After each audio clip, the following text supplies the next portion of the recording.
persidangan kemarin terakhir kita sudah mediasi tapi kita deadlock.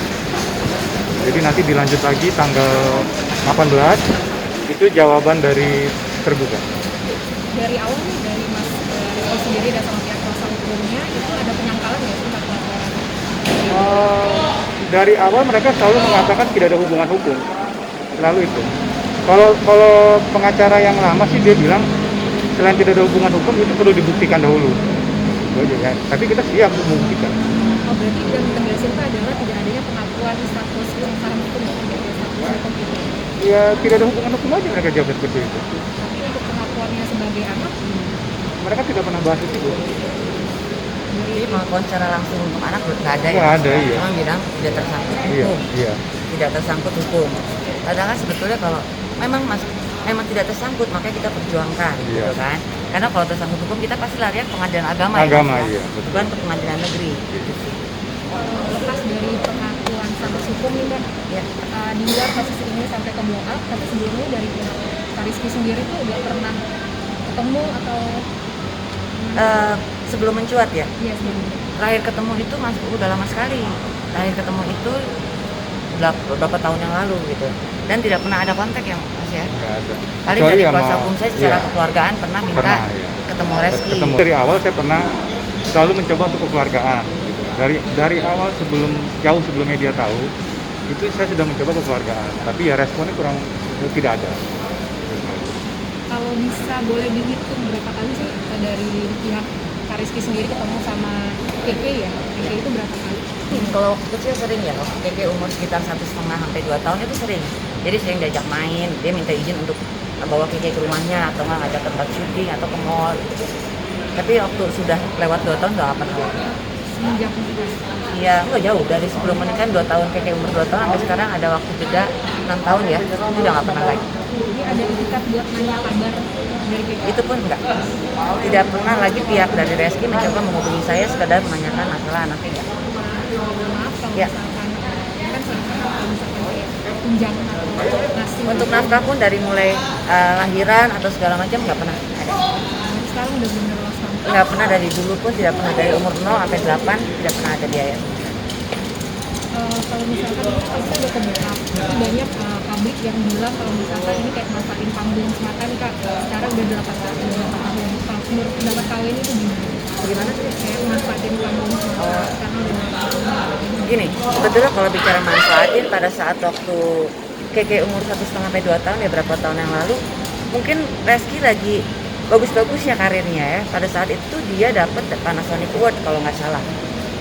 Justru sekarang yang saya lihat tidak ada gitu. Tapi sekali lagi kalau untuk pansos saya ini bukan public figure atau apa. Jadi rasanya saya tidak perlu mendompleng juga sih Mbak. Saya hanya perlu pengakuan dari beliau terhadap status anak saya. Udah siap dengan kemungkinan terburuk. Segala kemungkinan aku sudah siap insya Allah ya. Karena gini, one day anak saya akan melihat bahwa ibunya sudah berjuang sampai di titik ini, sampai di titik, dan apapun keputusannya saya berjuang maksimal ya sama Mas Iya. Ferry ya. Kalau sampai sekarang itu masih ada dari pihak Rizky atau Rizkynya gitu Kak, ada yang kita baik Kak, mencoba buat membuka jalur komunikasi atau gimana? Saya lebih banyak komunikasi sama pengacara yang lama ya, karena sekarang kan udah ganti pengacaranya. Kalau sama pengacara yang lama agak intens saya bicara masalah ini untuk diselesaikan secara kekeluargaan. Dari sini kan kalau misalnya tidak ada status hukumnya, tapi kalau misalkan melihat dari status hukum negara sendiri itu gimana? Peluang untuk mengganggu gugatan itu gimana? Ya itu dia dasarnya saya berani menggugat ini kan dengan adanya putusan MK ya. Di situ kan dengan adanya putusan MK itu kan kita bisa membuktikan bahwa ada hubungan keperdataan antara ayah biologis dan anaknya melalui tes DNA. Itu yang selalu saya minta dari awal. Saya selalu minta agar bisa dijalani tes DNA. Tapi itu kan tes DNA kan secara sukarela, nggak bisa kita secara paksaan. Nah, tapi karena tidak ketemu, ya itulah maka saya lanjut ke gugatan. Supaya saya mohonkan di pengadilan. Ya insya Allah dikabulkan. Tapi ya saya juga nggak tahu kan gitu. Tapi kan kita mencoba berjuang terus. Kita berharap ya majelis hakim mengabulkan. Ya insya Allah lah. Karena pembuktiannya ya di situ pembuktiannya.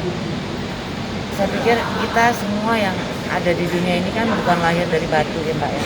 Kita semua pasti memiliki sosok ibu gitu kan.